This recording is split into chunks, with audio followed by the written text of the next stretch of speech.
할렐루야, 반갑습니다. 잘 주무셨습니까? 새 아침에 하나님이 새 은혜로 우리에게 부어줄 줄 믿습니다. 아멘. 우리 현대를 하이테크 시대라고 하죠. 하이테크 시대. 고도의 기술 사회를 우리가 살고 있습니다. 고도의 기술 사회. 기술과 테크놀로지와 인간이 이렇게 밀착된 시대가 아마 없을 겁니다. 여러분들도 하루라도 이 기계와 접촉하지 않고는 살 수 없죠. 컴퓨터, 스마트폰 이거 없이는 하루도 살 수 없습니다. 이런 고도의 기술사의 하이테크 시대에 우리는 하이터치를 갈망한다. 그런 얘기를 합니다. 하이터치가 뭡니까? 인간과 인간이 만나서 교감하고 소통하는 어떤 감성적 터치, 영성적 터치에 대한 하이터치에 대한 갈망이 있습니다. 그러다 보니까 오늘날 사람들이 좋아하는 책들을 가만히 보면은요, 다 이런 하이터치와 관련된 책입니다. 그래서 캐나다도 그렇고 미국도 그렇고 한국도 그렇고 이 베스트셀러 목록들을 쫙 보면은 대개 다 인간의 감성을 터치하고 영성을 터치하고 기도, 명상, 자아찾기 이런 것들이 베스트셀러에 올라와 있습니다. 뿐만 아니라 이 명상센터라든지 영성센터라든지 이런 수도원이 다시 사람들에게 지금 인기를 끌고 있습니다. 몇 년 전에 토론토 스타에서 이 토요일판 신문에 캐나다의 이 영성의 붐이 일어나고 있다는 것을 다룬 적이 있습니다.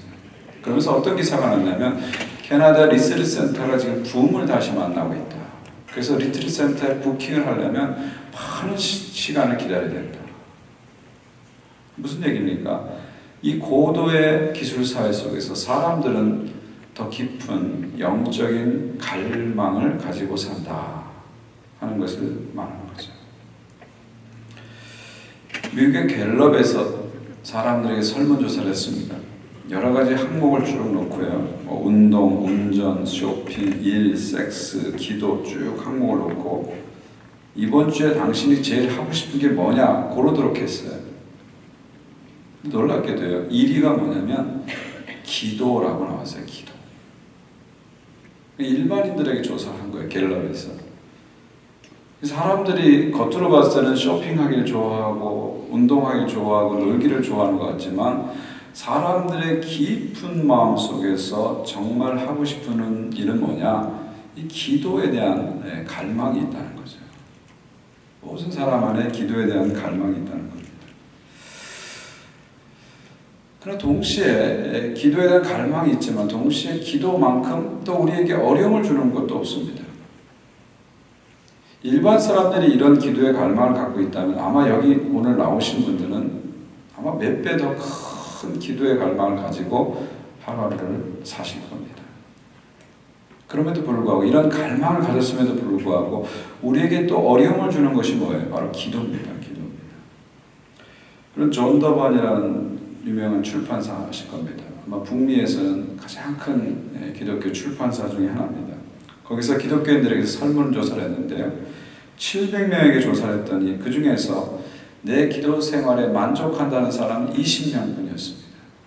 20명만 만족한다고 했고 680명은 나는 내 기도에 만족하지 못한다. 그런 대답을 했습니다. 영국의 유명한 설교가 마틴 로이드 존슨은 이렇게 말했습니다. 그리스도인이 행하는 일 중에서 기도만큼 기독교인을 난처하게 만드는 것이 없다. 여러 가지 예배도 드리고 봉사도 하고 여러 가지 선교도 하고 일도 하지만 기도만큼 기독교인을 난처하게 만드는 게 없다. 그런 얘기죠. 한국에서도 마찬가지입니다. 한국의 장신대 가면은 이제 영성 교수님 두 분이 있어요. 오광식 교수님도 있고 또 유혜령 교수님도 있습니다. 그 유혜령 교수님이라는 영성 교수님이 한국 교인들 대상으로 설문조사를 했더니 당신의 기도 생활에 얼마나 만족합니까? 설문조사를 했더니 50%가 만족한다 대답을 했어요. 그러니까 나머지 50%는 내 기도 생활에 만족을 하지 못한다 그런 얘기죠. 불만을 갖고 있다는 거죠. 만족하지 못하다는 거죠. 그럼 왜 만족하지 못합니까? 그랬더니 내가 기도를 통해서 내가 영적으로 성장하고 있다는 것을 나는 경험하지 못합니다. 나는 기도를 통해서 하나님과 깊은 만남을 갖고 있다는 것을 경험하지 못합니다. 그래서 나는 기도에 만족하지 못합니다. 그런 응답을 했다는 것을 조사하신 것을 논문을 쓴 것 같습니다.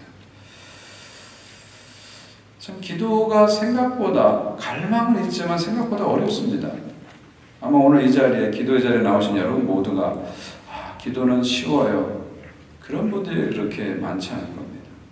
오늘 우리가 내 기도하는 시간 그때가 가장 즐겁다 그랬지만 사실 우리 마음 깊은 곳에 가만히 들여다보면 그때가 가장 즐거운지 아니면 가장 지겨운지 정말 기도가 나한테 이렇게 쉽지만은 않아요. 누구나 마찬가지입니다. 저도 기도를 공부를 하고 기도에 대한 훈련을 하고 그랬지만 기도가 그렇게 쉽지는 않습니다. 자, 그렇다면 왜 크리스찬들이 기도를 갈망하고 평생 기도를 하는데도 기도가 그렇게 쉽지 않은가?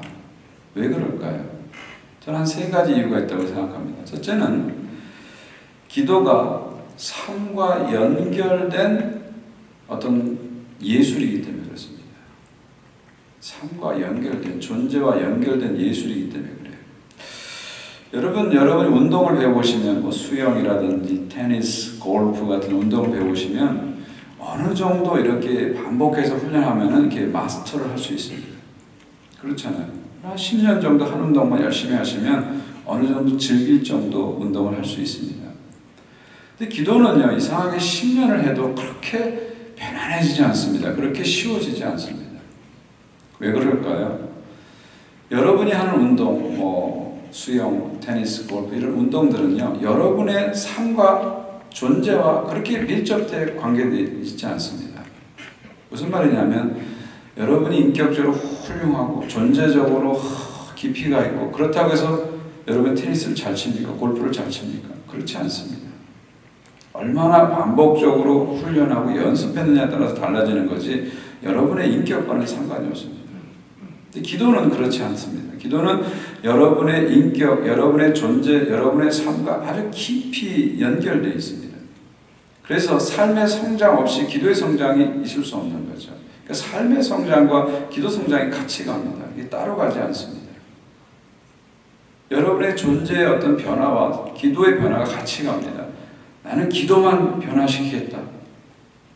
그게 안 됩니다. 난 기도에서만 성장 안 됩니다. 이 삶의 성장, 삶의 변화와 기도의 성장이 같이 가기 때문에 이게 어려운 것입니다. 기도는 어떤 금방 배울 수 있는 어떤 기술이 아니라는 거예요. 테크닉이 아니라는 겁니다. 기도는 평생 해야 할 어떤 예술이다. 이렇게 생각하시면 됩니다. 그냥 한 방에 어떤 기도를 딱 배워서 끝! 이게 아니라는 거예요. 그런 테크닉이 아니라는 거예요. 평생 해야 할 예술이다. 기술은 금방 배우지만 예술은 하루아침에 되지 않거든요. 그러니까 그런 의미에서 보면 기도는 우리 모두에게 어떤 의미에서 평생 숙제와 같은 것이다. 평생 숙제와 같은 것이다. 평생 공부하고 평생 훈련해야 된다. 이런 자세를 가지고 기도를 좀 멀리 보고 길게 보면서 접근할 필요가 있습니다. 두 번째로 기도가 어려운 이유 중에 하나가 이 수동적인 태도를 기도는 요구하기 때문에 그렇습니다. 여러분 아까 말하는 운동들은요 능동적인 태도로 배우면 되거든요. 여러분이 열심히 연습을 하시면 연습한 만큼 이렇게 또 결과가 나옵니다.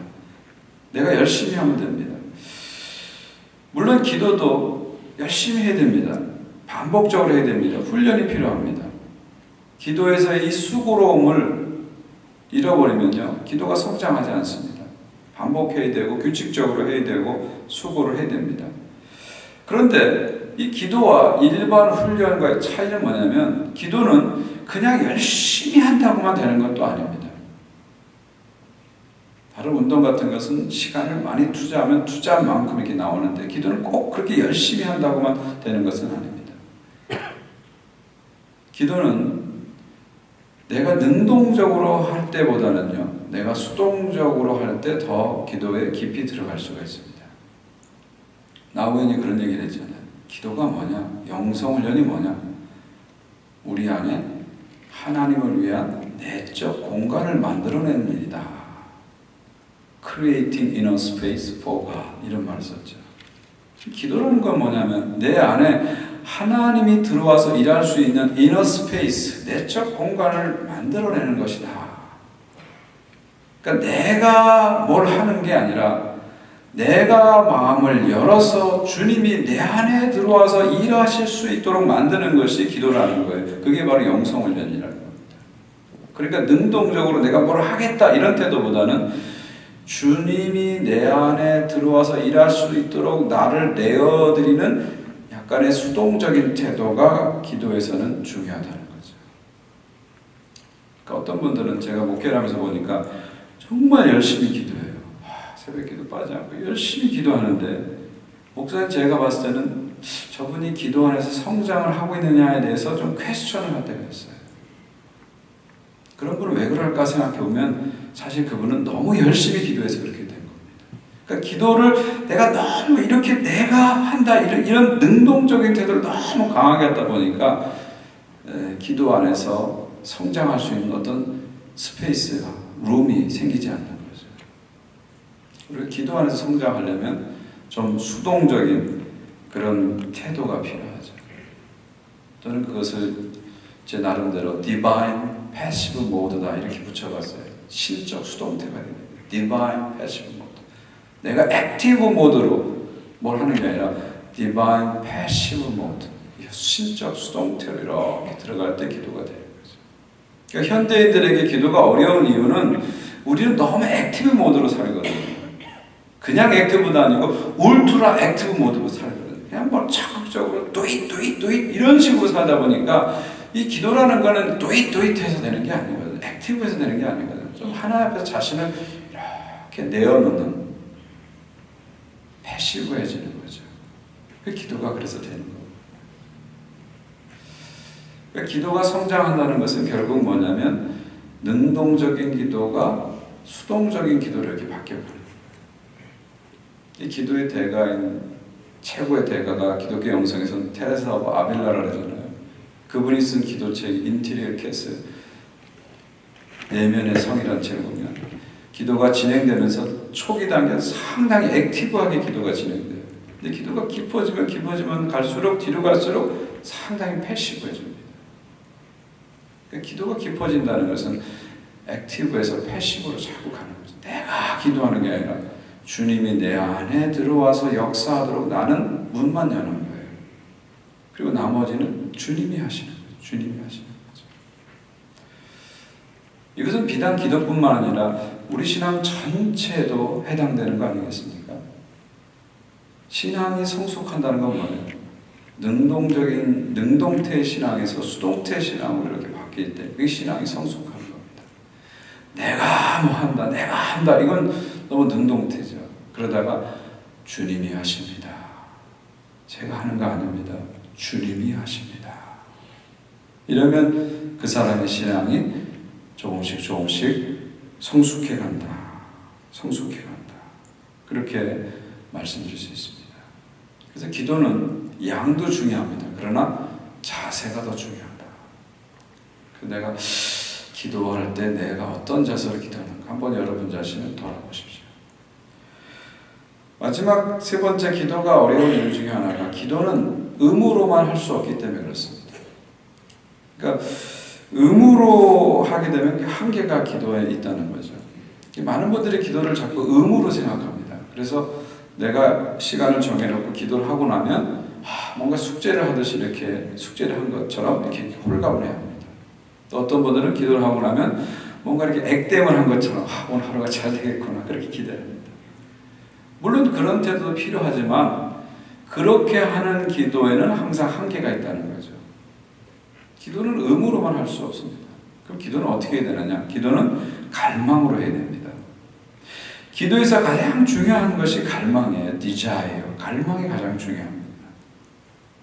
모든 기도는요, 갈망에서 시작되는 거예요. 그리고 모든 기도를 끌고 가는 힘이 어디 있느냐? 갈망에 있습니다. 하나님에 대한 목마름이 기도의 시작이고요. 기도를 끌고 가는 실질적인 힘이 되는 거죠. 그러니까 갈망이 있으면요. 기도를 이렇게 했느니 저렇게 했느니 이 방법은 중요하지 않아요. 통성 기도를 할 수도 있고요. 침묵 기도 할 수 있고요. 방법은 중요한 게 아닙니다. 중요한 건 갈망이에요. 갈망이 있으면 방법이 중요하지 않습니다. 갈망이 있으면 내 기도가 살아나는 거예요. 갈망이 있으면 내 기도가 끌고 끌려갑니다. 근데 갈망이 꺼져버리면요, 아무리 좋은 방법으로 기도하고 아무리 좋은 프로그램을 가지고 와도 기도에서 은혜를 경험하지 못하게 되는 것이죠. 기도에서는 이 갈망을 꺼뜨리지 않고, 하나님에 대한 갈망을 꺼뜨리지 않고 유지하는 것이 참 중요합니다. 우리 안에 사실은 갈망이 다 있거든요. 오늘 이 자리에 나오신 분, 적어도 토요 새벽 기도를 나오신 여러분들은 기도에 대한 갈망, 하나님에 대한 갈망이 강한 분들입니다. 그렇잖아요. 일주일에 한 번 이 토요 새벽 기도 나오는 것도요, 전체 교회는 절반도 안 됩니다. 30%도 안 돼요, 사실은요. 저희 기도 그렇고 대부분의 교회 그렇습니다. 그럼 그 전체 교회의 20%, 30% 되는 사람들은 뭐예요? 그래도 일주일에 하루라도 내가 이른 아침에 나가서 주님과 고요한 시간을 갖겠다는 이 갈망이 있다는 거예요. 그러니까 여러분 안에 이미 기도에 대한 갈망이 다 있어요. 다 있습니다. 근데 문제는 뭐냐면 다른 피상적인 갈망이 그 갈망을 이렇게 덮고 있다 보니까 그 기도에 대한 갈망이 내 안에서 발견되지 않고 살아나지 않는 겁니다. 사실은 운동하는 것보다 쇼핑하는 것보다 나는 기도하기를 더 원해요. 내 깊은 곳은 그게 있습니다. 있어요. 그런데 다른 갈망들이 너무 덮고 있다 보니까 이 깊은 갈망이 숨겨져 있는 거예요. 드러나지 않는 거예요. 그러니까 우리가 기도를 하기 전에 내 자신을 깊이 좀 들여다볼 필요가 있습니다. 내 안에 있는 이 깊은 갈망을 발견해 볼 필요가 있어요. 이 피상적인 갈망들을 다 벗겨내고요, 내 안에 있는 깊은 갈망을 알아차리고요, 발견하고요, 거기서 기도를 시작하시면 돼요. 내가 기도를 하고 싶어 하는구나, 내가 기도를 원하고 있구나, 하나님에 대한 갈망이 있구나, 이것을 먼저 발견하시는 게 중요해요. 기도해야지 하는 의무감보다는요, 기도에 대한 갈망을 먼저 발견하고 기도를 하시는 게 중요합니다. 하고 해야 한다 갖고는 안 돼요. 인간은 하고 싶다로 바뀌어야 됩니다. must 갖고는 안 됩니다. want로 바뀌어야 돼요. 하고 싶다로 바뀌어야 돼요. 여러분 가만히 보세요. 우리는요, 해야 하는 일을 하지 않아요. 하고 싶은 일을 해요. 가만히 보세요. 운동해야 한다 다 알아요. 근데 운동 안 하고 다른 하고 싶은 일을 하잖아요. 기도해야 한다 모르는 사람 없습니다. 근데 사실은 현실에서는 하고 싶은 일을 먼저 해버립니다. 그러니까 사실 우리가 기도를 지속적으로 하기 위해서는요, 기도해야 한다가 기도하고 싶다로 바꿔야 돼요. must가 want로 바뀔 때 거기서 이제 기도가 막 자연스럽게 돌아가기 시작하는 거죠. 돌아가기 시작하는 거죠. 그래서 내 안에 기도를 하고 싶어하는 나 자신이 있다. 내 안에 기도하고 싶어하는 갈망이 있다. 이걸 자꾸 알아차리셔야 돼요. 정신없이 바쁘게 막 살다 보면 내가 뭘 원하는지 모릅니다. 내가 실제로 원하는 것과 진짜 원하는 것을 이제 못 찾게 됩니다. 그래서 하나님 앞에 자꾸 나오셔서 내 안에 있는 깊은 갈망들을 발견하시고 그 알아차리시고 끌어올리시고, 그래서 기도를 하고 싶다라는 마음을 자꾸 이렇게 갖도록 여러분 자신에게 만들어 보십시오. 그러다 보면은 기도가 하나님의 은혜 가운데 이렇게 진행이 되게 되는 거죠. 그러니까 결국 기도라는 건 뭡니까? 기도라는 것은 삶의 예술이라는 거예요. 평생 같이 만들어가야 될 어떤 삶의 예술이다.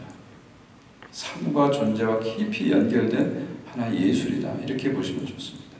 기도라는 것은 능동태보다는 수동태로 갈 때 더 깊이 들어갈 수 있다. 그렇게 보시면 됩니다. 기도라는 것은 의무가 아니라 갈망이다. 그렇게 보시면 됩니다. 자, 이렇게 보게 되면 우리가 기도를 어떤 산에 올라가는 고지를 점령하는 어떤 등산의 개념으로, 그런 이미지로 기도를 보지 마시고요. 기도는 주님과 함께 산책하는 것이다. 주님과 함께 같이 걷는 것이다. 근데 내가 주님을 끌고 가는 게 아니라 주님이 나를 끌고 가도록 주님이 주도해서 함께 숲속을 걷는 것이다. 길을 걷는 것이다. 그런 이미지를 가지고 우리가 기도에 좀 접근해 본다면 기도의 방향과 자세와 태도가 달라질 수 있습니다. 자, 오늘 아침에 겟세마네 기도를 가지고요, 우리 기도에 대해서 좀 배워보려고 합니다. 여러분이 기도를 배울 때 저는 두 가지 큰 교과서가 있다고 생각합니다. 하나는 주기도문.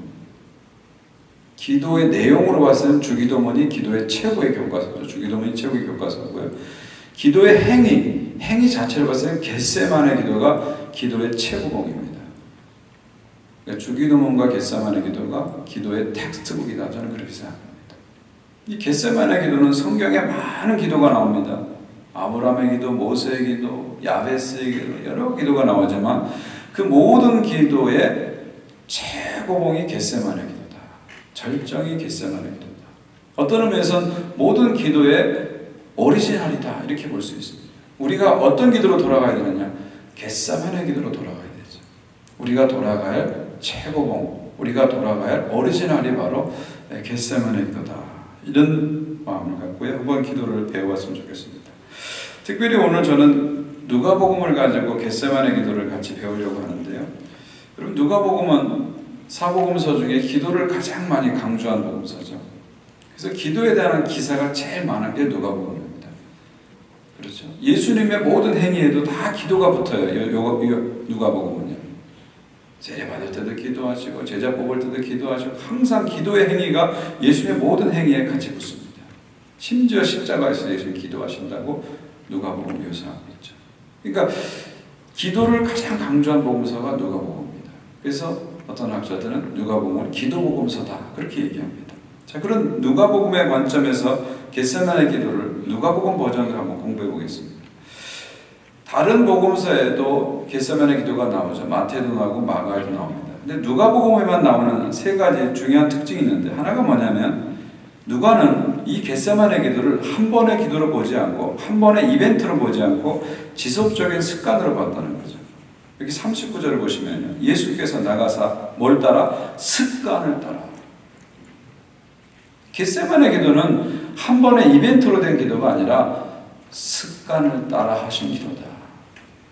한 번만 겟세마네 기도를 예수님이 하셨던 게 아니라 예수님 평생이 겟세마네 기도다. 겟세마네 기도다. 그렇게 이야기하고 있습니다. 그러니까 예수님의 기도는 예수님의 거룩한 습관입니다. 예수님의 기도 안에는 규칙성과 반복성이 있죠. 여러분, 규칙성과 반복성은 기도에서 상당히 중요합니다. 상당히 중요해요. 많은 성경의 기도의 사람들을 보십시오. 그들 안에 발견되는 공통점이 있습니다. 그게 뭐냐면 기도의 규칙성과 반복성이죠.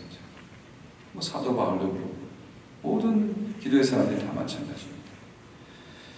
제가 언젠가 컴퓨터 성경을 가지고요, 기도라는 단어를 이렇게 쭉 검색해 본 적이 있어요. 컴퓨터 성경으로.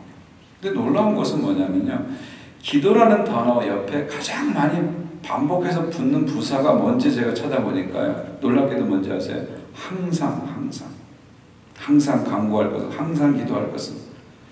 기도라는 단어와 항상이라는 부사가 상당히 많은 경우에서 이렇게 붙어 있더라고요. 제가 이걸 보면서 깨닫게 됐습니다. 기도라는 것은 어떤 일이 있을 때 하는 어떤 행동이 아니라 항상 해야 되는 일상적 행위구나. 성경이 말하는 기도는 어떤 이슈가 있을 때, 문제가 있을 때 특별히 하는 그런 어떤 행위가 아니라 항상 해야 되는 일상적 행위구나 하는 것을 발견하게 됐습니다. 이 기도의 규칙성과 반복성은 상당히 중요합니다. 상당히 중요해요. 기도하는 분은 많아요. 그러나 기도 생활을 하는 분은 생각보다 적다는 거죠. 매일매일 규칙적으로 기도의 시간과 자리를 지켜가면서 하시는 분들은 생각보다 이렇게 많지 않습니다. 기도하는 것에서 기도 생활을 하는 것으로 이렇게 우리가 변환될 때 이제 기도의 성장이 필요합니다. 일정한 양의 기도에도 항상 필요하기 때문이죠. 저는 여러분이 기도하는 사람에서 기도 생활을 하는 사람으로 바뀌어지기를 주의 이름으로 축원드립니다. 아멘. 예. 그래서 여러분의 삶의 리듬에 기도가 항상 들어있으면 됩니다. 기도 빠지면 안 되는 거죠. 항상 그래서 기도 빠지면 안 돼. 기도가 항상 여러분의 삶의 리듬에 자연스럽게 들어지는 거죠. 그때부터 사실은 기도의 성장이 일어나는 거죠. 두 번째, 누가복음에 나타난 겟세마네 기도의 중요한 특징이 하나가 뭐냐면 천사가 도왔다는 것을 강조하고 있죠. 43절 보십시오. 천사가 하늘로부터 예수께 나타나 힘을 더하더라. 다른 복음에서 이런 표현이 없어요. 근데 누가복음만은 예수님이 기도할 때 천사가 나타나셔서 힘을 더했다. 천사가 나타나서 힘을 더했다. 그런 표현이 있어요. 그러니까 예수님이 겟세마네에서 혼자 기도한 게 아닙니다. 제자들하고 같이 기도했죠. 근데 제자들은 예수님의 마음 모르고 쿨쿨 잠만 잤어요. 비록 제자들은 잠을 잤지만 옆에 천사는 잠을 자지 않고 예수님과 함께 기도하면서 예수님께 힘을 더했다. 성경 그렇게 말했어요. 무슨 얘기입니까? 우리가 기도할 때 혼자 기도하는 게 아니라는 거예요. 나 홀로 눈물을 흘리고 기도하는 것 같지만 나 홀로 기도가 아니라는 겁니다. 내가 기도할 때 천사가 내 옆에서 나와 함께 기도해주고 내게 힘을 준다는 거예요. 그러니까 우리가 힘들 때도 기도하는 이유가 바로 여기 있는 거죠. 어떤 분은 기도 열심히 잘하시다가 좀 힘든 일이 생기고 시험에 들고 문제가 생기면 오히려 기도를 안 해요. 더 기도해야 됩니다. 힘들어도 기도해야 됩니다. 힘들어도 기도해야 돼요. 힘들어도 기도하면 천사가 힘을 더해줍니다. 그래서 기도를 계속하게 만들어요. 무엇보다도 성령께서 우리의 기도를 도와주시죠. 로마서 8장에 말씀하잖아요. 성령은 우리의 연약함을 도우시나니 우리가 마땅히 빌 바를 알지 못할 때 우리를 위해서 대신 간구해 주신다. 그러니까 나 홀로 기도하는 게 아닙니다. 성령이 나와 함께 기도하시고 내 기도를 도와주시고 내 연약함을 감당해 주시는 거예요.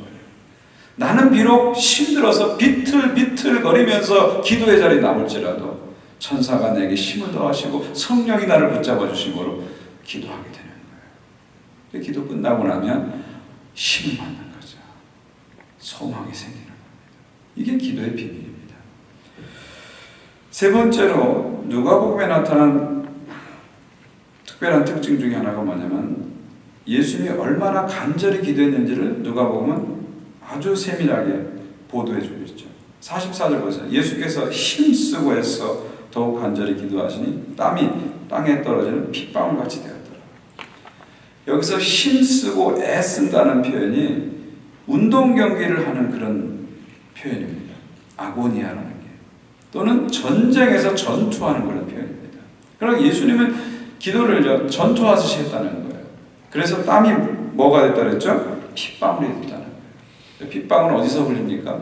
전쟁터에서 흘리는 거죠. 예수님의 감람산 기도는 감람산 기도 전투다 이렇게 표현하시죠. 핏방울을 흘리면서 아고니아 전투하듯이 주님이 거기서 기도하셨다는 거죠. 히브리서를 보게 되면 예수님이 한 번만 이렇게 한 게 아니라 육체로 계시는 동안 계속해서 이런 기도 전투를 하셨다. 성경 그렇게 말합니다. 그럼 왜 예수님이 이런 기도 전투를 하셨을까요? 예수님이 하나님의 아들이시지만 기도 전투를 해야 마귀를 이기고 기도 전투를 해야 세상을 이길 수 있기 때문이죠. 예수님이 그렇다면 우리들은 말할 것도 없죠.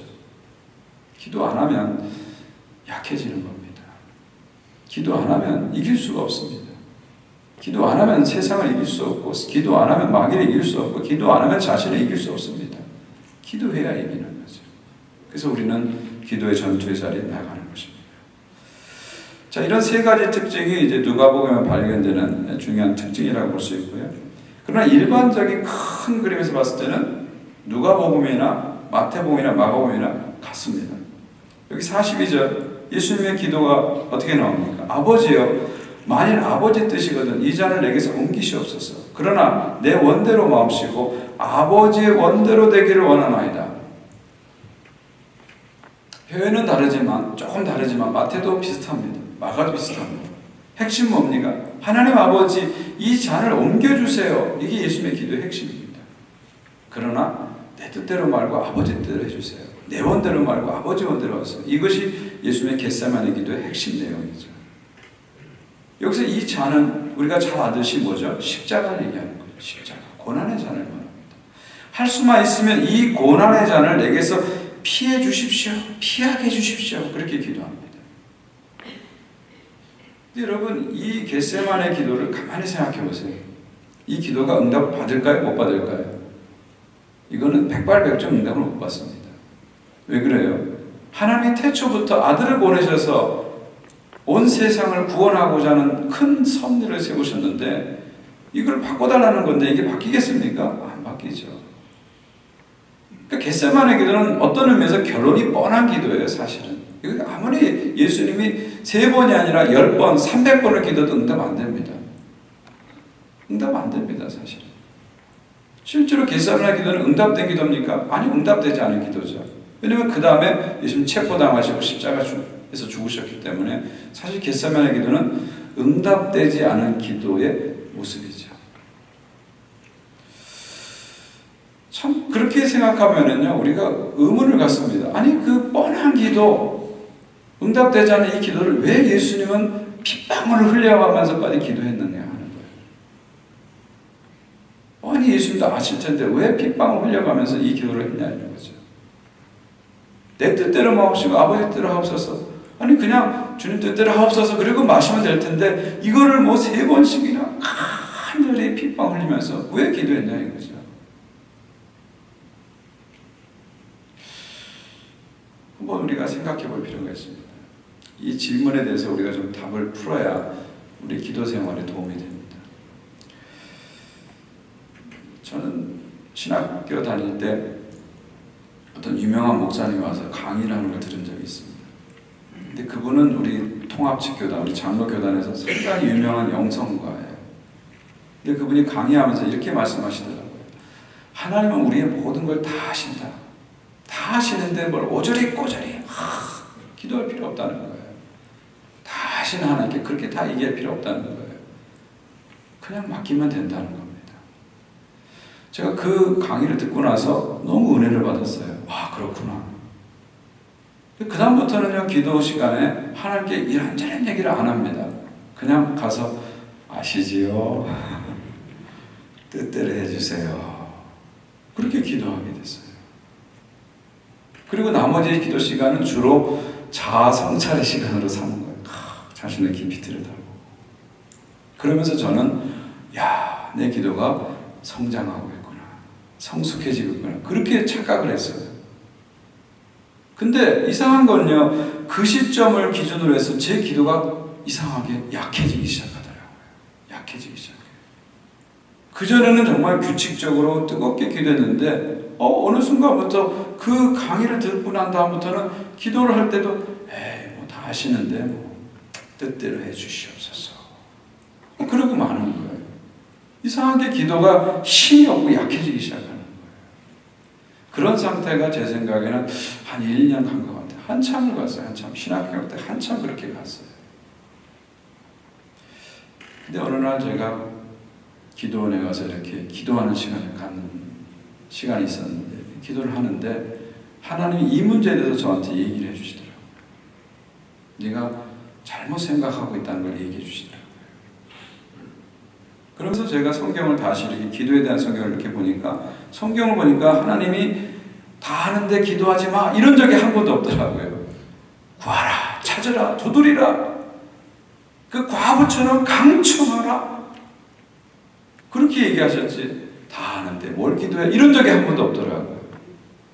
제가 그걸 보면서 내가 잘못했구나. 성경을 기준으로 해서 기도하지 않고 그 유명한 목사님 말을 듣고 내가 기도했구나. 그러면서 회개를 했습니다. 그러고 나서 제 기도 생활을 다시 또 시작을 했습니다. 그때부터 다시 시작을 했어요. 그러면서 기도 생활을 이렇게 쭉 하면서 왜 하나님이 우리에게 모든 걸 다 아시는 하나님께 왜 기도하라고 하시는지에 대해서 조금씩 알기 시작했습니다. 그리고 사실 그렇거든요. 하나님이 여러분에 대해 다 압니다. 여러분보다 여러분을 더 잘 알아요. 여러분 문제가 뭔지 왜 모르겠어요. 여러분 속을 다 압니다. 여러분의 어두움과 연약함과 상처와 문제들을 다 아십니다. 근데 그걸 꼭 얘기하라고 하실 필요가 있을까요?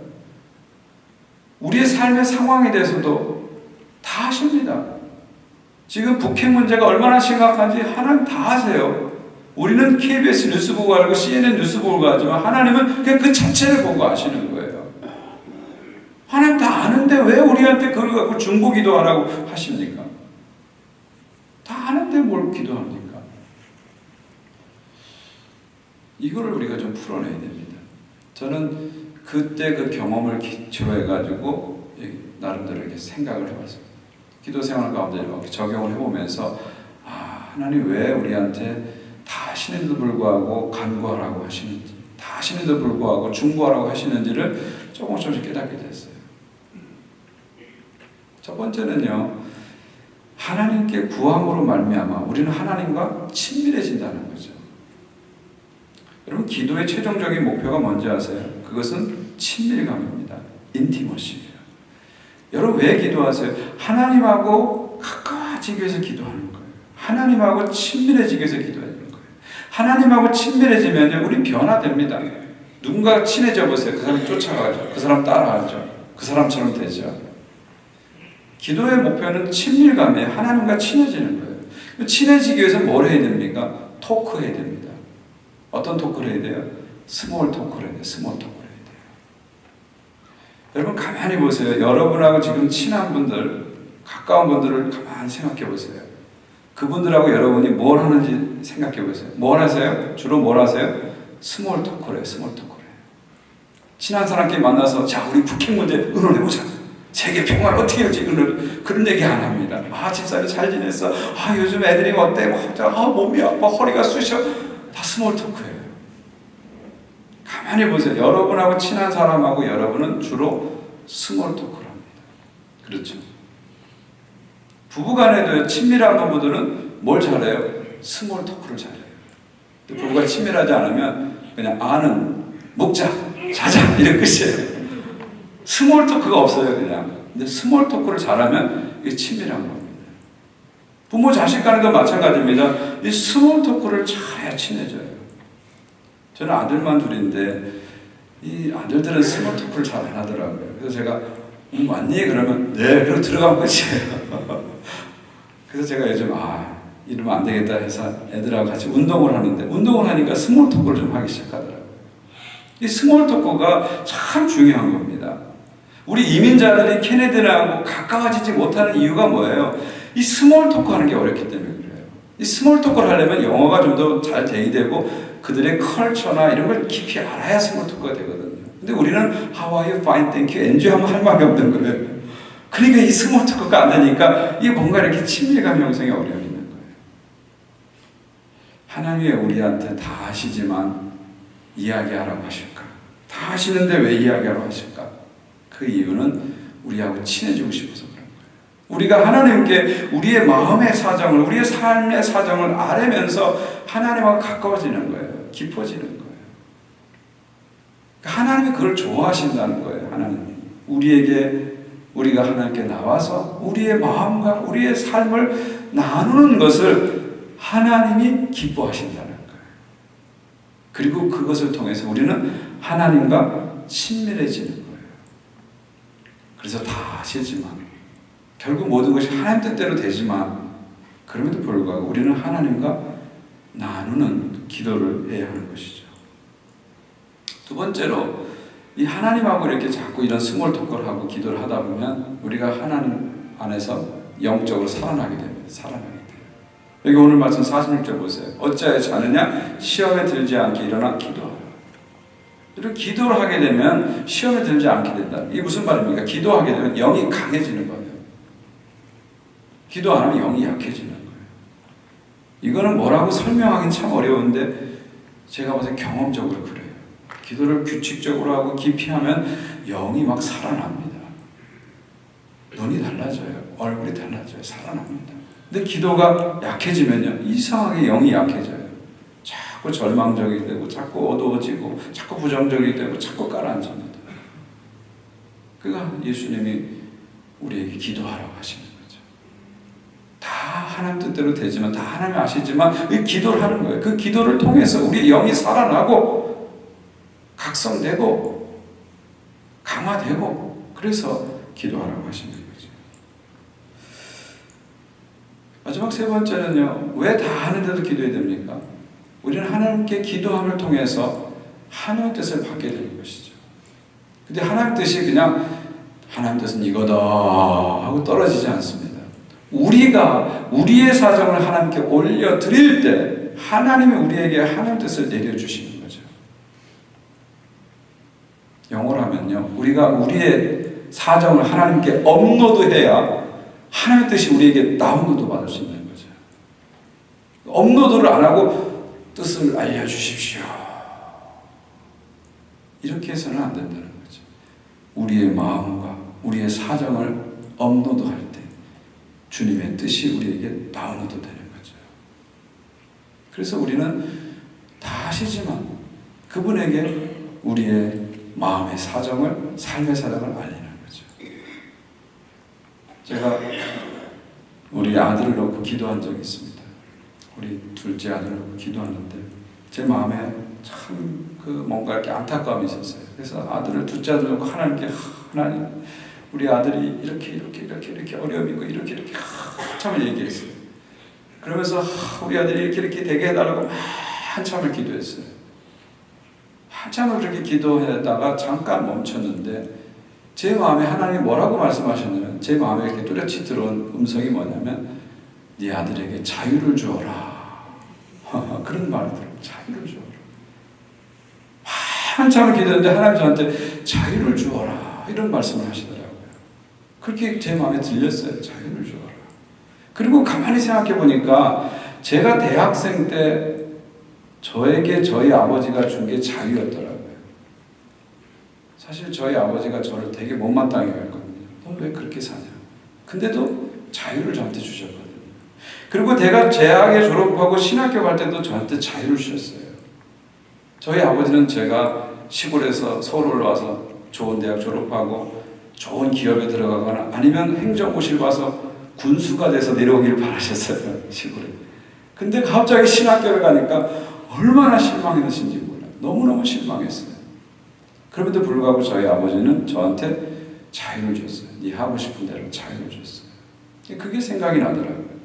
그러면서 제 기도가 바뀌게 됐어요. 아들을 위해서 제 나름대로 아들이 이렇게 됐으면 좋겠다는 걸 막 얘기했어요. 근데 가만히 있으면서 하나님이 자유를 주어라, 이 말씀을 듣고 나니까 제 기도가 바뀌더라고요. 하나님, 우리 아들이 정말 자기가 원하는 것을 찾게 도와주세요. 자기가 하고 싶은 일을 발견해서 그것을 막 할 수 있도록 주님 도와주세요. 기도가 바뀌더라고요. 그러니까 내가 나의 정보를 하나님께 올려드리니까 하나님이 당신의 정보를 저한테 주시더라고요. 그것도 아주 최고급의 정보를 내려주시더라고요. 그러니까 기도라는 것은요, 아랠 때 알게 되는 겁니다. 아시지요? 그럼 몰라요. 아시지요? 그런다고 안 돼요. 내가 하나님께 내 마음의 사정과 삶의 사정을 잘 알려드리면 하나님이 나에게 당신의 뜻을 알려주시더라고요. 이런 친밀한 대화가 기도가 되는 거예요. 그래서 우리가 하나님 다 아시지만 간구 기도도 하는 거고 중보 기도도 하는 거고 하나님 앞에 기도하게 되는 것입니다. 자, 한 군데 성경을 찾아보고 오늘 말씀 맺으려고 하는데요. 히브리서를 한번 찾아주시겠어요? 히브리서 5장 한번 보겠습니다. 히브리서 5장 7절입니다. 신약성경 357페이지 357페이지 히브리서 5장 7절, 8절, 9절을 한번 보겠습니다. 이 겟세마네 기도를 히브리서는 어떻게 묘사하고 있는지 이것을 보면서 우리가 오늘 결론을 좀 맺으려고 합니다. 히브리서 5장 7절, 8절, 9절입니다. 제가 7절 읽고 여러분 8절 읽고 9절은 같이 읽겠습니다. 그는 육체에 계실 때 자기를 죽음에서 능히 구원하실 이에게 심한 통곡과 눈물로 간구와 소원을 올렸고 그의 경건하심으로 말미암아 들으심을 얻었느니라.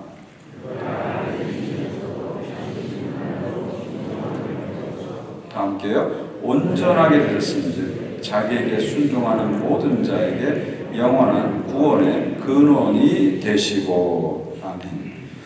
이 히브리서 5장 7, 8, 9절은요 겟세마네 동산의 기도를 묘사해 주는 겁니다. 여기 보니까 예수님께서 육체에 있을 동안에 그렇게 기도하셨다는 거예요. 뭘로요? 통곡과 심한 통곡과 눈물로 간구와 소원을 올렸다는 거예요. 예수님도요 통곡과 눈물로 간구와 소원을 올리셨다는 거예요. 하나님 다 아시지만 결국 하나님 뜻대로 될 걸 아시지만 간구와 소원을 올렸다는 겁니다. 그런데 여기 올렸다는 단어에 주목할 필요가 있습니다. 이 올렸다는 단어가 제사 용어입니다. 영어로 하면 offer up입니다. offer up. offer라는 게 뭐예요? offering이 뭡니까? 제물이죠. offer up 이건 뭐예요?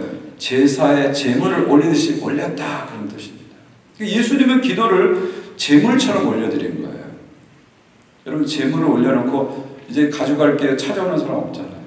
제물을 올려드렸다는 건 뭐예요? 하나님께 맡겼다 그런 얘기죠. 간구와 손을 올리면서 제물처럼 간구와 소원을 올려드렸습니다. 자, 그런데 예수님의 기도는 아까도 말씀드렸죠. 응답받지 못했습니다. 응답받지 못했어요. 대신 예수님은 그 기도를 통해서 무언가를 배웠습니다. 8절을 보십시오. 받으신 고난으로 순종함을 배워.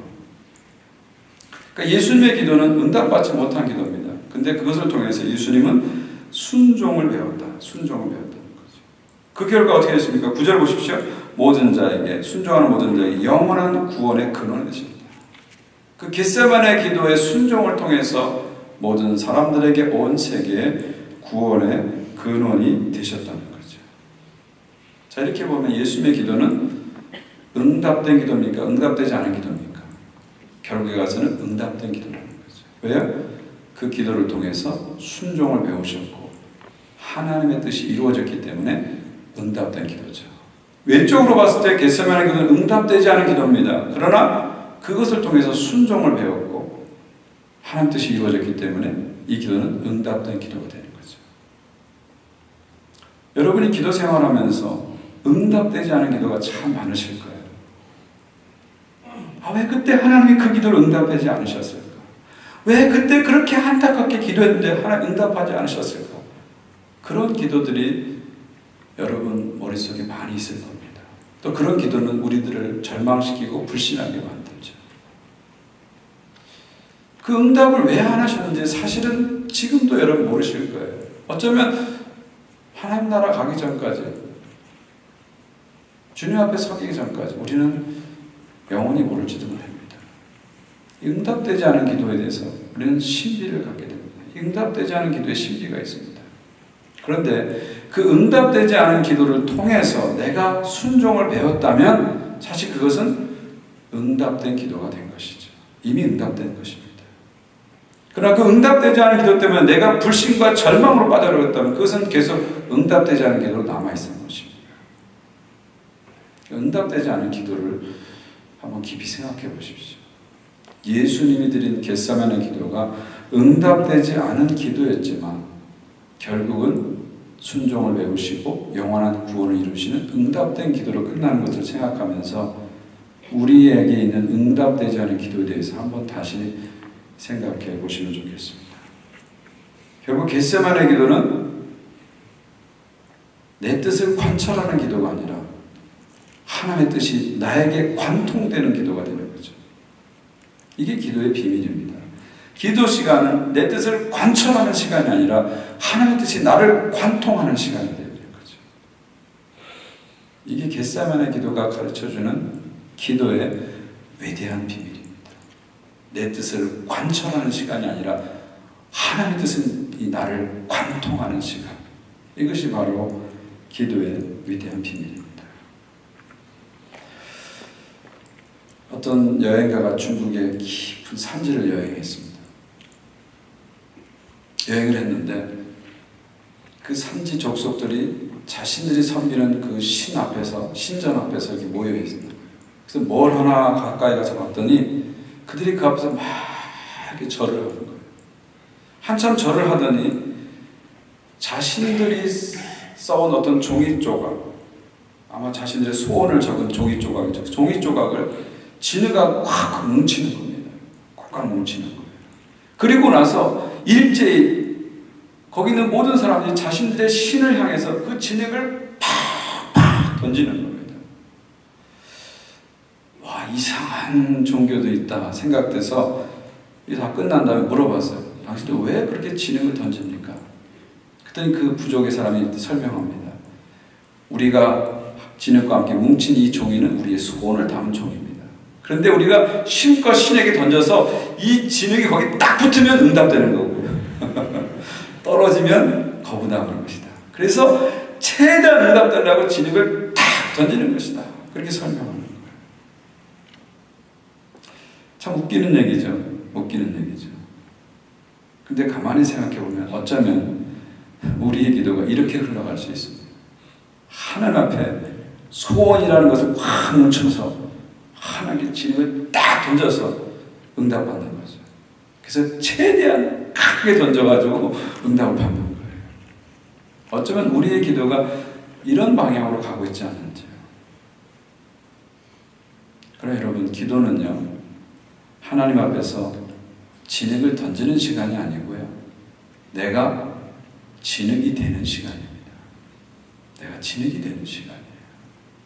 이사야서 말씀에 그러잖아요. 하나님은 토기장이고 우리는 진흙이라고 말하고 있죠. 이사야 선지자는 뭐라고 말합니까? 어떻게 토기장이를 진흙같이 여기느냐? 어쩌면 우리는 기도 시간에 토기장이신 하나님을 진흙처럼 여겨서 내 마음대로 주무를 수 있다고, 하나님을 주무를 수 있다고 생각하는 거죠. 그게 아니라 기도 시간은요, 내가 그분 앞에 기꺼이 진흙이 되는 시간입니다. 하나님, 나는 토기장이가 아닙니다. 나는 진흙입니다. 하나님, 나를 당신의 손 아래서 빚어 주시옵소서. 그분께 나를 맡기는 거죠. 나의 아픔도 그분 손에 올려드리는 겁니다. 나의 슬픔도 그분 손에 올려드리는 거예요. 나의 눈물도 그분 손에 올려드리는 겁니다. 나의 실패도 그분 손에 올려드리는 겁니다. 나의 뼈아픈 죄도 그분 손에 올려드리는 거예요. 그러면 토기장이신 하나님께서 그 모든 것을 가지고 나를 아름답게 빚으시는 시간, 그게 바로 기도 시간입니다. 그게 바로 기도 시간이에요. 여러분, 하나님은 천지를 창조하신 최고의 장인이십니다. 최고의 예술가입니다. 흙을 만지기만 하셔도요, 흙의 특성을 다 아십니다. 흙의 성질을 아십니다. 그리고 그것을 가지고 어떻게 빚으실지를 하나님은 다 아십니다. 우리가 할 일은 뭐예요? 저는 진흙입니다 하면서 나의 모든 것을 그분 앞에 올려드리는 거죠. offer 하는 겁니다. 올려드리는 거죠. 그럼 하나님께서 그 모든 것을 가지고 나를 빚어가는 시간입니다. 하나님을 향해서 내 소원의 진흙을 던지는 시간이 아니라 내가 진흙이 돼서 그분의 손에서 빚어지는 시간이 바로 기도 시간입니다. 그게 바로 겟세마네 기도죠. 내 원대로 마옵시고 아버지 원대로 하옵소서. 내 뜻대로 마옵시고 아버지의 뜻대로 하옵소서. 내 뜻을 관철하는 시간이 아니라 주님의 뜻이 나를 관통하는 시간입니다. 날마다 기도 시간에 여러분 자신을 진흙처럼 들이십시오. 슬픔도 들이시고요, 실패도 들이시고요, 눈물도 들이시고요, 뼈아픈 죄도 들이십시오. 그러면 하나님께서 그 모든 것을 받으시고 여러분을 새롭게 빚어 주실 것입니다. 그런 은혜가 여러분의 기도 시간에 평생 지속되도록 계속되기를 주의 이름으로 축원드립니다. 기도하겠습니다.